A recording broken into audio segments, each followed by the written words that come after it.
السلام علیکم۔ سٹوری نامہ میں خوش آمدید۔ وہ زارو قطار رو رہی تھی، اپنے ناخنوں سے خود کو نوچ رہی تھی۔ اس کا بس نہیں چل رہا تھا کہ اپنے انہی ناخنوں سے اپنا گلا کاٹ ڈالے، مگر وہ بے بس تھی۔ وہ یہ بھی جانتی تھی کہ اب رونے کا کوئی فائدہ نہیں ہے، مگر وہ پھر بھی روئی جا رہی تھی۔ دیوار میں مسلسل سر مارنے سے دیوار پر خون کی لکیر سی بن گئی تھی۔ کتنے عرصے سے وہ اس وقت کا انتظار کر رہی تھی، مگر کیا حاصل ہوا؟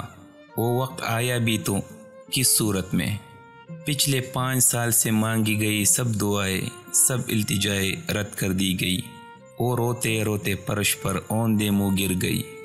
روتے بلکتے وہ ایک بار پھر اپنے قسمت سے نوحہ کنا تھی۔ جس امید کے سہارے وہ اب تک زندہ رہی، وہ مٹ چکی تھی۔ باہر سے آتی آوازوں سے اس کا سر پھٹ رہا تھا۔ تنگ آ کر وہ اٹھ بیٹھی۔ ایک تو اس گھر میں کوئی سکون سے سونے بھی نہیں دیتا۔ وہ تل ملائی اور سلیپر پہن کر باہر آ گئی۔ صحن میں تخت پر بیٹھی ساس نے اسے دیکھتے ہی طنز کیا۔ ہو گئی صبح شہزادی صاحبہ کی؟ وہ چپ چاپ کچن میں گھس گئی، مگر اس سرسری سی نظر میں اسے ساس کے کانوں میں چنبیلی کی کلیاں اور ہاتھوں میں گجرے نظر آ گئے تھے۔ اس عمر میں بھی اس بڈھے کی رنگین مزاجی ختم ہونے کا نام نہیں لیتی۔ وہ خود سے بڑبڑائی۔ کچن میں دیورانی دوپہر کے کھانے کے لیے سبزی بنا رہی تھی۔ وہ اسے نظر انداز کرتی چائے کا پانی چڑھانے لگ گئی۔ بھائی، ہم کون سا کہتے ہیں کہ صبح منہ اندھیرے اٹھ کر ہمیں توپوں کی سلامی پیش کرو؟ کم از کم اٹھ کر اپنے رب کا ہی شکر ادا کر لو جس نے اتنی نعمتیں دی۔ فقیر سے بیٹے بٹائے غنی کر دیا۔ ساری رات بس کان سے موبائل لگا ہوتا ہے اور صبح دن چڑھتے ہی سونا ہوتا ہے۔ اس کی ساس کی ہمیشہ کی باتیں شروع ہو جاتی تھی۔ اس نے دیورانی کی طرف دیکھا۔ وہ خاموشی سے سبزی بنانے میں مصروف تھی۔ باتیں تو بس مجھے ہی سنائی جا رہی ہے۔ یہ محترمہ تو چہیتی بہو ہے، میں تو جیسے زرخرید غلام ہوں۔ جہیز دے کر تو جیسے خرید لیا ہے مجھے۔ کچھ بھی سنا لو، کچھ بھی کرا لو، اور ایک اللہ میاں کی گائے جیسا شوہر پلے باندھ دیا ہے جو رہتا بھی سمندر پار ہے۔ میں یہاں بیٹی ہوں ان کی چاکریوں کے لیے۔ وہ تلخی سے سوچتی چلی گئی۔ اس کے سسرال اس کے دور پار کے رشتہ دار تھے۔ 2 ہی بیٹے تھے۔ بڑا بیٹا جعفر 25 سال کی عمر میں گھر کے حالات سنوارنے سعودی عرب چلا گیا۔ کچھ عرصہ بعد شادی کی غرض سے آیا اور پھر جلدی ہی واپس چلا گیا۔ 2 سال بعد اس کی بیوی جانے کون سی بیماری سے وفات پا گئی تو پھر وہی کا ہو کر رہ گیا۔ اب چھوٹے کا بیاہ کرتے ماں باپ کو پھر سے 6 سالہ جعفر کی شادی کا خیال آیا، مگر اس عمر میں اس کے جوڑ کا کوئی رشتہ کہاں ملتا، سو انہیں اپنے دور پار کے ان غریب رشتہ داروں کا خیال آیا۔ یہ رشتہ ان کے گھر آیا تو مارے حیرت اور خوشی کے اس کے ماں باپ کے منہ ہی کھل گئے۔ کیا ہوا؟ جو لڑکا 20-22 برس بڑا تھا، اچھے کھاتے پیتے گھر سے تعلق رکھتا تھا، اور سب سے بڑی بات جہیز بھی وہ لوگ خود دے رہے تھے، بس پھر کیا تھا، آنن پانن رشتہ طے کر دیا گیا۔ یہ سوچے بغیر کہ زویا تو بچپن ہی سے اپنے چچا زاد ارشد کے ساتھ منسوب ہے، مگر زویا کو بھی کہاں اس رشتے پر اعتراض تھا۔ پوری ہوتی بہت سی آسودہ خواہشات اور خوابوں نے کچی عمر کی محبت کو دھندلا دیا تھا، اور شادی والے دن جب اس کا جہیز دکھایا گیا تو سب کی آنکھیں حیرت کی زیادتی سے پھٹ گئی۔ خود اسے بھی یقین نہیں آ رہا تھا کہ یہ انتہائی قیمتی سامان صرف وہ استعمال کرے گی۔ شادی کے بعد تو اس کے پاؤں مارے خوشی کے زمین پر ہی نہ ٹکتے تھے۔ جعفر جیسا پیار کرنے والا شوہر کسی اور کو ملا ہی کب تھا۔ عمر کے فرق کے جو خدشات اسے لاحق تھے، سب ہوا ہو گئے۔ وہ جعفر کے سنگ محبت کے ہنڈولے میں جولتی، اپنی قسمت پر اتراتی، مگر یہ 2 ماہ کا وقر لگا کر اڑ گیا اور جعفر سعودیہ واپس چلا گیا۔ اور پھر اس رات اس کے دکھوں کی ابتدا ہو گئی۔ ساری رات منہ تکیے میں دیے آنسو بہاتی رہتی۔ دیور دیورانی کے کمرے سے ان کی ہنسنے کی آوازیں آتی تو کڑھتی رہتی، اور صبح جب ساس سسر کو مارننگ واک سے واپسی پر ہاتھوں میں ہاتھ دے آتے دیکھتی تو تن بدن میں آگ لگ جاتی اور پھر ساس کے کانوں میں کلیاں اور ہاتھوں میں گجرے تو جلتی پہ تیل کا کام کرتے۔ ایک دو بار دبے دبے لہجے میں اس نے ساس کو اس عمر میں ان چونچلوں سے منع بھی کرنا چاہا، مگر وہ آگے سے شرما کر بولی، لو بلا، میں کیوں نہ پہنوں؟ جب میرا شوہر مجھے اتنے پیار سے چن کر دیتا ہے، کیا ایسے ہی پھینک دوں؟ اور وہ جل بن جاتی، میں تو انسان ہی نہیں ہوں، میرا تو دل ہی نہیں ہے، میرے اندر تو یہ جذبات مر چکے ہیں۔ وہ کڑھتی اور کڑھتی ہی رہتی، سوچتی اب میں اس قیمتی چیز کو بیٹھ کر چاٹوں۔ قد آدم آئینے کے سامنے کھڑی خود کو تکتی رہتی، کس کے لیے سجے سنوارے، سارے گھر میں بولائی بولائی پھرتی۔ رات کو پون پر جعفر سے بہت جھگڑتی، وہ بھی روز روز کے جھگڑے سے تنگ آ جاتا۔ وہ چاہتی جعفر ان سے گھنٹوں تک پیار بھری باتیں کرے، مگر جعفر تھکاوٹ سے جلدی سو جاتا۔ وہ ضد کر کے اسے جگائے رکھتی تو کچھ دیر بعد پون میں سے اس کے خراٹوں کی آواز گونج رہی ہوتی۔ اس کا بس نہیں چلتا، وہ سب تہس نہس کر دے، مگر کیا کرتی؟ اپنے تیے وہ ایک جہنم چن چکی تھی، اپنا آپ مظلوم لگنے لگ گیا۔ رفتہ رفتہ اس کے اندر کی تلخی باہر آنے لگی۔ اندر کا موسم اچھا نہ ہو تو انسان باہر کے موسم کو بھی بدرنگ بنا ہی دیتا ہے۔ اس کے لہجے کی کڑواہٹ ساس دیورانی کو چکھنی پڑتی۔ آپ واپس کیوں نہیں آ جاتے؟ وہ رات کو چٹخ کر جعفر سے کہتی، میں واپس آ گیا تو کھائیں گے کہاں سے؟ کوئی نوکری ہی کر لینا، خالد بھائی بھی تو کرتے ہیں۔ وہ حل پیش کرتی، وہ پڑھا لکھا ہے، مجھے تو سوائے مزدوری کے کچھ نہیں ملنا، مجھے نہیں پتا، آپ آ جائیے، میں روح کی سوکھی بھی کالوں گی۔ اسے اب سمجھ آئی تھی، محبوب سامنے ہو تو روح کی سوکھی بھی من و سلوہ لگنے لگتی ہے، اور جب یہی ارادے اس کے ساتھ سن لیتی تو کھری کھری سننے کو ملتی۔ یہ سب کہنے کی ہی باتیں ہیں، جب روح کی سوکھی کھانے کو ملی تو عقل ٹھکانے آ جائے گی۔ ارے شکر نہیں کرتی کہ اچھا کھانے پینے پہننے اور اڑنے کو مل رہا ہے؟ اتنا ہی شوق تھا روح کی سوکھی کا تو بیٹی رہ ماں باپ کے پاس۔ پھر سوچتی، ساس بھی ایسا کون سا غلط کہتی ہے؟ اگر اتنا ہی آسان ہوتا روح کی سوکھی کھانا تو وہ اپنے سے دگنی عمر کے مرد سے شادی کیوں کرتی؟ روح کی سوکھی پر گزارا کرنا ہوتا تو ارشد میں کیا برائی تھی؟ اور ارشد کے گھر کہاں میسر ایسا عیش و آرام؟ بس پھر ایک ہی حل نظر آتا تھا کہ جعفر اسے وہاں بلا لے، مگر یہ کون سا آسان کام تھا؟ بقول جعفر کے سال دو سال تو اسے بلانے میں لگ ہی جائیں گے، اور ویسے بھی چند سال کی اس کی نوکری رہ گئی ہے، پھر وہ خود ہی ہمیشہ کے لیے آ جائے گا اور اپنا کاروبار شروع کرے گا۔ مگر زویا میں اتنا صبر کہاں؟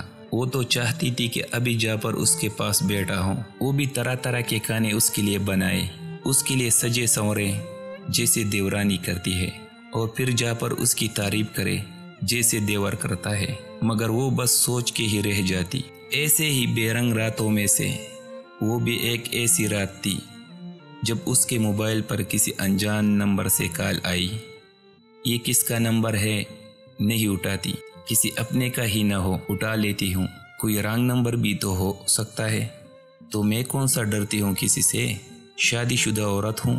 اور اس نے کال اٹھا لی، بس یہی اس کی پہلی اور سب سے بڑی غلطی تھی۔ شکر ہے کہ یہ میٹھی آواز سننے کو ملی۔ اس کی ہیلو کے جواب میں کہا گیا کون؟ اس نے اچنبھے سے پوچھا۔ ارشد جواب سن کے وہ ہل کر رہ گئی۔ تم تو ایسی ہی گئی کہ مڑ کر بھی دیکھنا گوارا نہ کیا کہ میں کس حال میں ہوں، تو میں کیوں دیکھتی؟ کیا تم نہیں جانتے کہ میں اب شادی شدہ لڑکی ہوں؟ ہاں شادی شدہ۔ ایسے شادی شدہ ہونے سے تو بہتر تھا کہ تم ساری عمر ماں باپ کے گھر ہی پڑی رہتی۔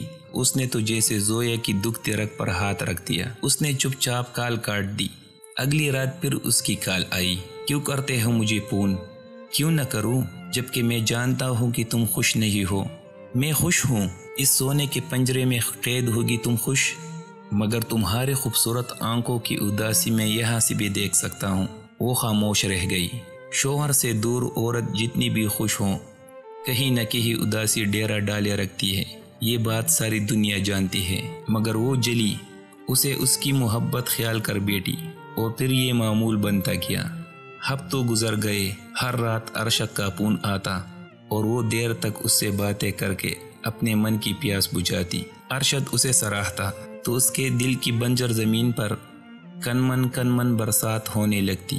وہ تعریف جو جعفر کے منہ سے سننے چاہیے تھی، ارشد کے منہ سے سن کر پولے نہ سماتی۔ عورت کی یہی سب سے بڑی کمزوری ہے، ہر دم کوئی اس کی تعریف میں رطب اللسان رہے، محبت کے بول بولتا رہے۔ کبھی جب ضمیر کوڑے برسانے لگتا تو سارا الزام جعفر پر ڈال کر خود بری ضمع ہو جاتی۔ اگر وہ یہاں ہوتا تو میں یہ چور راستہ اختیار ہی کیوں کرتی؟ اب میں کب تک یہ بن باس کاٹوں؟ اور صرف بات ہی تو کرتی ہوں، وہ تو میں شادی سے پہلے بھی کرتی تھی۔ زویا سوچتی، بس اسی سوچ سے وہ مات کھا گئی۔ وہ کوئی شادی سے پہلے کی کیلنڈری لڑکی تو نہ تھی جو معاملات کی نزاکت کو نہ سمجھ پاتی۔ اسے اپنے تمام تر خیالات، تمام تر جذبات صرف اپنے شوہر سے منسوب رکھنے چاہیے تھے، مگر اسے اپنے سب خواہشات ایک ہی وقت میں پورے چاہیے تھی۔ دولت تو چاہیے تھی، مگر محبت بھی ساتھ ہی چاہیے تھی۔ وہ بے صبری ہونے کے ساتھ ساتھ ناشکری بھی تھی۔ یہ بات کیسے سمجھتی؟ اور پھر وہ دن بھی آن پہنچا جب ارشد نے اس سے ملنے پر اصرار کیا۔ نہیں ارشد، میں یہ نہیں کر سکتی، مجھے ڈر لگتا ہے۔ اور ایسے لگا جیسے کمرے کی ہر چیز اس پہ ہنسنے لگ گئی ہو، اور جو یہ سوچ کر دھڑلے سے باتیں کرتی تھی کہ کزن ہے، برائی ہی کیا ہے۔ سب سے پہلے آئینہ چلایا، پہلے بھی تو کرتی تھی۔ گلدان میں لگے پھولوں نے بھی قہقہہ لگایا۔ وہ شرمندہ سی ہو گئی۔ واقعی اگر یہی سچ ہوتا تو پھر اب ملنے میں کیا قباحت تھی؟ مگر انسان کو اپنے ہر غلط عمل کے لیے کوئی وجہ، کوئی وضاحت، کوئی تعویل چاہیے ہوتی ہے جو دنیا کو چاہے نہ کر سکے، مگر اس کے اندر کے مطمئن ضمیر کو خاموش کر دے۔ اس سے پہلے وہ مزید شرمندہ ہوتی، موبائل میں سے ارشد کی آواز ابھری۔ ملنے میں حرج ہی کیا ہے زویا؟ اتنا عرصہ ہو گیا ہے ہمیں بات کرتے ہوئے، کیا میں نے کبھی تمہیں کوئی غلط بات کہی؟ نہیں نا؟ تو اب ایک بار مل لینے سے کیا ہو جائے گا؟ میں صرف ایک دفعہ تمہیں دیکھنا چاہتا ہوں، کب سے تمہاری صورت نہیں دیکھی، صرف ایک بار آ جاؤ، میں دوبارہ نہیں کہوں گا۔ نہیں، جب میں ایک بار آ جاؤں گی تو تم دوسری دفعہ بھی ضرور کہو گے۔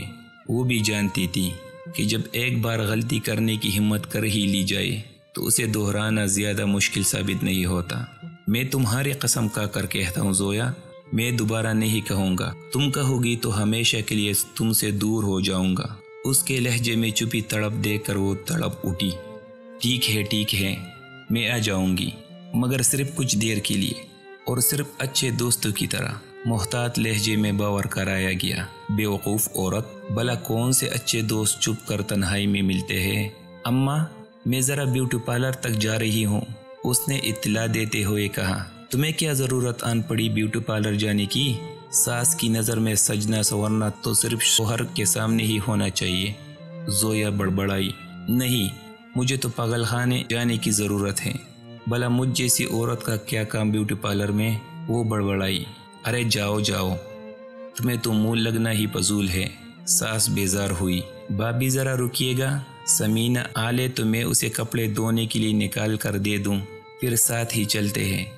خالد کہہ رہے تھے کہ بالوں کا کوئی اچھا سا سٹائل بنوا لوں۔ وہ شرمائی تو اسے مزید آگ لگی۔ تم تو جانے کتنے دیر لگاؤ گی؟ میں نے ٹائم لیا ہوا ہے، میں تو جا رہی ہوں۔ وہ چادر اولٹے ہی باہر نکل گئی، اور کچھ دیر میں ایک تھرڈ کلاس ریسٹوران میں بنے چھوٹے سے کیبن میں ارشد کے سامنے بیٹھی تھی۔ وہ اسے حال دل سنا رہا تھا جب باہر سے کچھ آوازیں آئی۔ ارے یہ شور کیسا؟ میں پتہ کرتا ہوں۔ ارشد باہر نکل گیا اور فوراً واپس آ گیا۔ جلدی اٹھو زویا، پولیس کا چھاپا پڑا ہے۔ چھاپا؟ مگر کیوں؟ بعد میں وجہ پوچھنا، یہاں ایسی جگہوں پر چھاپے پڑتے رہتے ہیں۔ وہ اسے لے کر باہر نکل آیا اور پھر جانے کہا لے آیا۔ اسے سمجھ نہیں آ رہی تھی کہ وہ کس بات کا رو نہ روئے، اپنی کم عقلی کا یا قسمت کی ستم ظریفی کا۔ ارشد اسے بیچ چکا تھا۔ وہ جو ٹکرائے جانے کے بعد سے بدلے کی آگ میں جل رہا تھا، آج اس نے اپنا بدلہ لے چکا تھا۔ 5 سالوں سے وہ مسلسل ایک جہنم میں تھی۔ جس نے اسے ارشد کے ہاتھوں خریدا تھا، اس نے اسے آگے بیچ دیا۔ وہ نہیں جانتی تھی وہ کتنی دفعہ بیچ چکی تھی، کتنی دفعہ خریدی گئی۔ یاد تھی تو بس اپنے ناشکرے پن کی عادت۔ جو نعمتیں اسے میسر تھی انہیں اب شمار کرتی۔ یاد تھی تو بس اپنے ناشکرے پن کی عادت۔ جو نعمتیں اسے میسر ہوئی تھی انہیں اب شمار کرتی۔ کاش کہ شمار میں تھوڑا شکر، تھوڑا صبر بھی ہوتا۔ مگر اس کاش کا پورا ہو جانا بھی خود ایک کاش ہی تو ہوتا ہے۔ ان تکلیف اور اذیت سے برے شب و روز میں وہ ہر پل یہی دعا کرتی کہ کہیں سے اس کے گھر والوں کو اس کا پتہ چل جائے اور وہ اسے اس جہنم سے نکال کر لے جائے۔ اسے کیا خبر کہ اس کے پیچھے گھر والوں پہ کیا گزری۔ اس کی ماں چارپائی سے جا لگی۔ باپ کا روا روا انتظار بن گیا کہ کہیں سے اس کی لاڈلی بیٹی کی خبر آئے، اور پھر ایسا ہوا کہ یوں ہی بکتے بکاتے وہ اسی ارشد کے بیٹے کے عقیقے کی محفل پہ جا پہنچی۔ مارے صدمے کے وہ تو پتھر بن بیٹی تھی۔ خاندان والے لان و تن کرتے منہ چھپاتے رہے۔ باپ کو خبر ہوئی تو دنیا کے تانوں کو نظر انداز کرتا دوڑتا چلا آیا اور اس کے مالک کے پیروں میں آن گرا کہ اسے اس کی بیٹی واپس بخش دی جائے۔ مالک یہ کہتے ہوئے کہ 4 لاکھ لے آؤ اور لڑکی لے جاؤ، زویا کو لے کر واپس آ گیا۔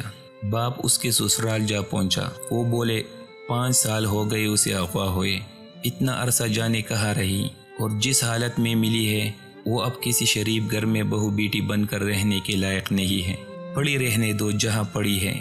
باپ چپ چاپ لوٹ آیا۔ سارے خاندان نے اسے واپس لانے سے انکار کر دیا، اور باپ بیچارہ پھر سے آنکھوں میں درد اور بے بسی لیے چپ کر کے بیٹھ گیا۔ وہ ساری رات روتی رہی۔ صبح جب اس کے کمرے میں آئے تو وہ ہمیشہ کے لیے خاموش ہو چکی تھی، مگر جاتے ہوئے وہ اپنے خون سے ناشکری لکھ گئی تھی۔